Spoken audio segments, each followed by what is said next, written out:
আমি শ্রদ্ধেয় মন্ত্রীকে অনেক আমার ভালোবাসা শ্রদ্ধা জানাই এবং দিনহাটার প্রত্যেকটি মানুষকে এবং যারা এই এত সুন্দর সমস্ত মেলার উৎসব করেছেন তাদের সবাইকে আমার সম্মান জানাই। এই মঞ্চে অনেক প্রতিষ্ঠিত শিল্পী, অনেক নতুন শিল্পীরা এসেছেন, গান গাইছেন, পারফর্ম করছেন, আরো অনেক কিছু সাংস্কৃতিক অনুষ্ঠান হচ্ছে। সেটা দেখে খুব ভালো লাগে যে আমরা বাঙালিরা আমাদের কৃষ্টি, আমাদের সৃষ্টি, আমাদের এত সুন্দর বৈভব থেকে কখনোই সরে যায়নি।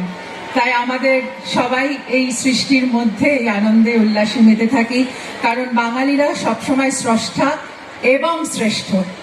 নমস্কার, খুব ভালো লাগলো এখানে এসে। আবার আমি আপনাদের অনেক ধন্যবাদ জানাই। এই মেলা চলতে থাকুক, দারুণ দারুণ উৎসব হচ্ছে, দারুণ অনুষ্ঠান আছে, আরো খুব উপভোগ করুন। আর আমি আমার শ্রদ্ধেয় আমার অডিয়েন্স, আমার দর্শককে জানাই প্রণাম।